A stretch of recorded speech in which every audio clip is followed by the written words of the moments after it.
all night on a drink of rum. Daylight come and you want go home. Stack banana till the morning come. Daylight come when you want go home. Come, Mr. Tallyman, tally me banana. Daylight come when you want go home. Come, Mr. Tallyman, tally me banana. Daylight come when you want go home. Good morning, everyone. Today is the 22nd of July, 2020. It's a Wednesday morning. Market's going to open here in about a minute. I'll be back.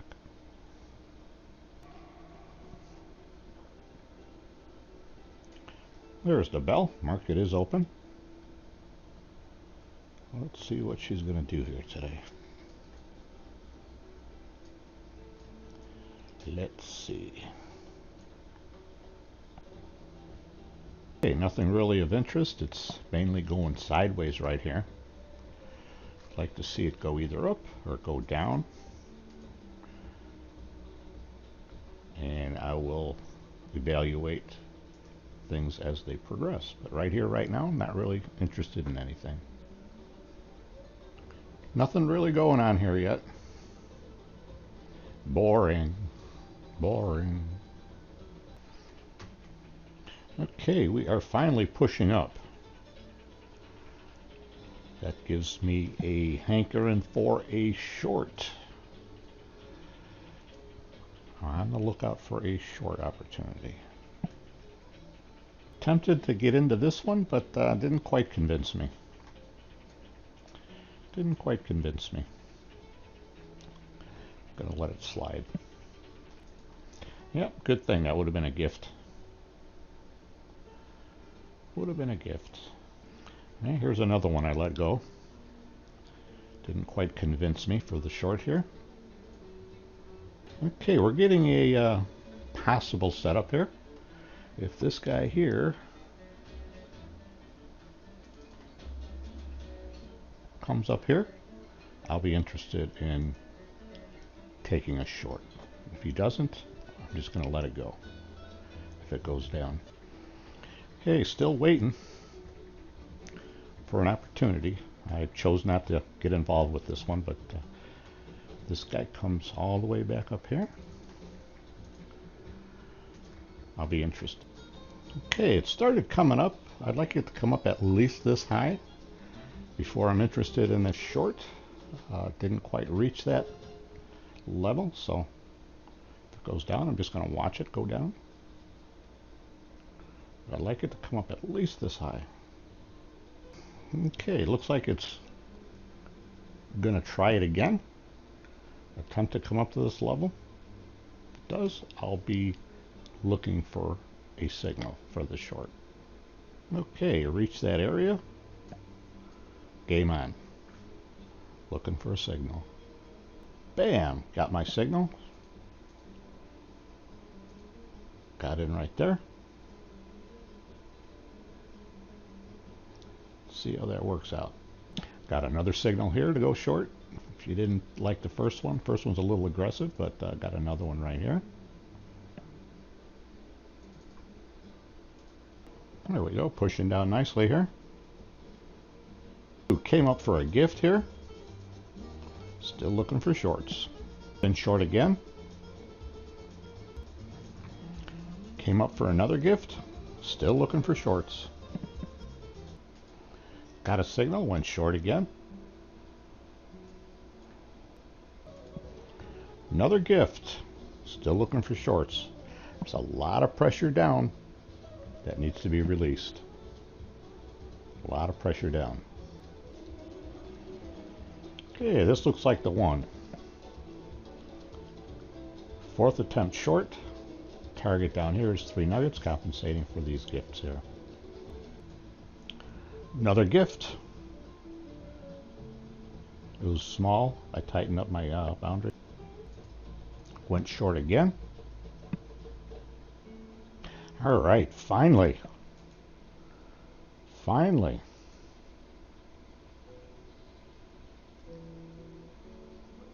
Finally, making progress. All of these were fake outs. This one isn't. All right, about halfway to target. Target's 3 nuggets, compensating for the gifts. About 3/4 of the way to target. Here's a nice signal for an add-on. Didn't quite get the signal yet. Almost had it here.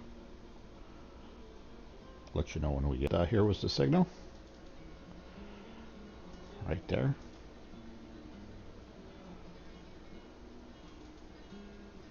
Here's something very, very advanced.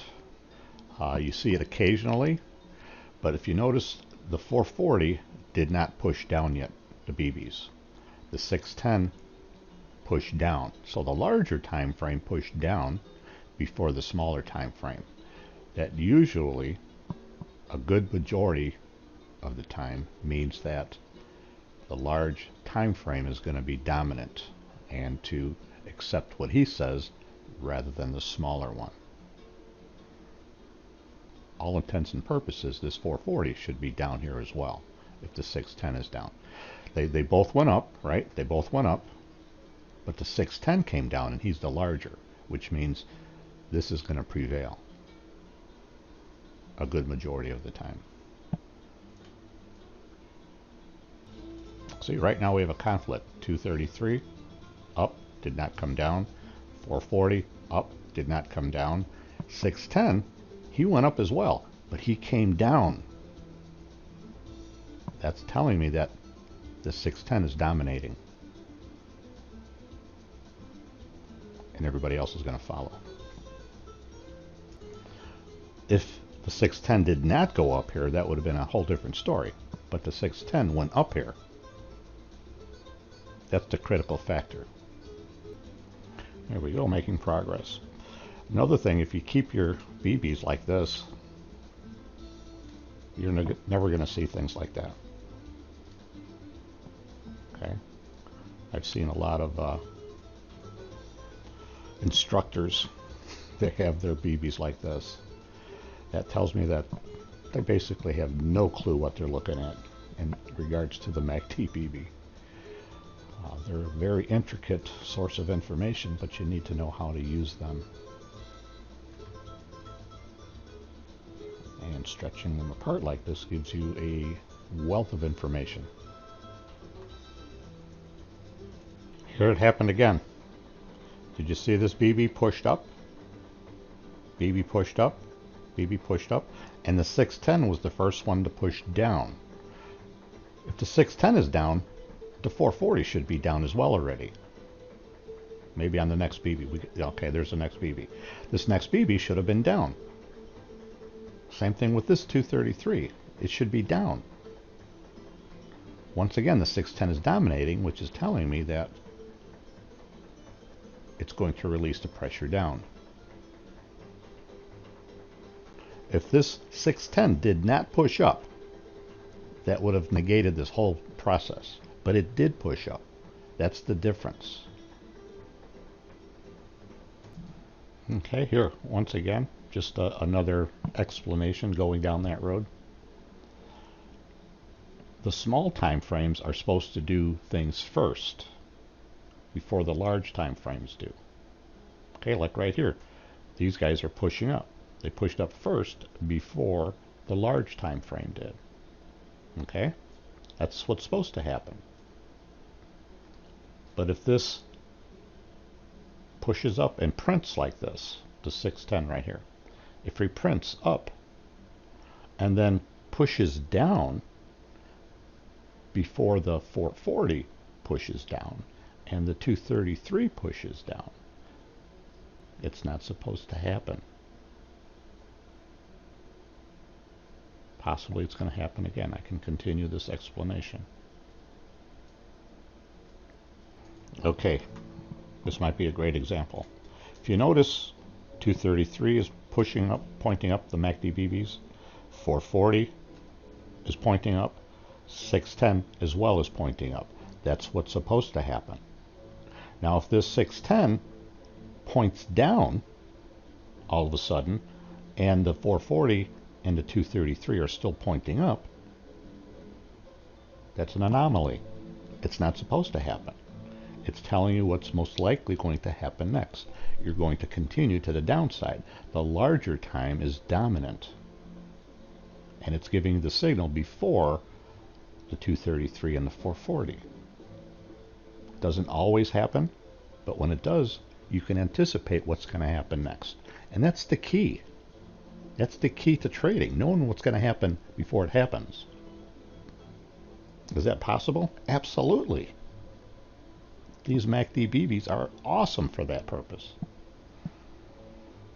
Let's see what happens here. If this guy pushes down before the 233 and the 440 do, it's telling me it's going to very likely continue down.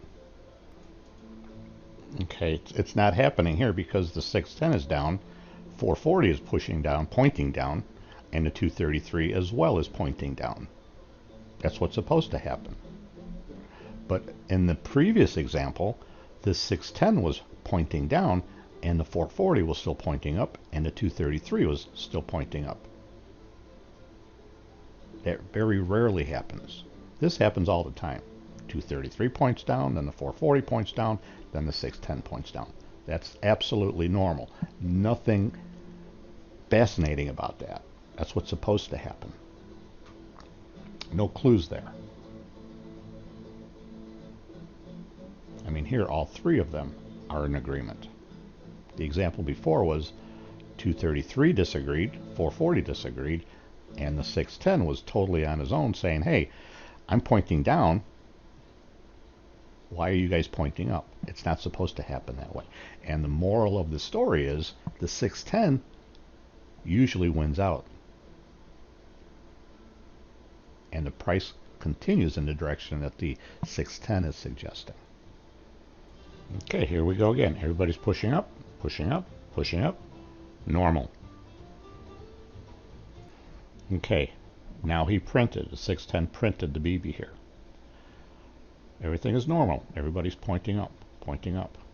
If this BB here should start pointing down, this yellow one should start pointing down while these are still pointing up, it's telling you what's going to happen next. The 610 is dominant, and it's going to push the price in the direction that this 610 BB is pointing. Let's see if it happens. Okay, on the overall picture, there is still massive pressure down.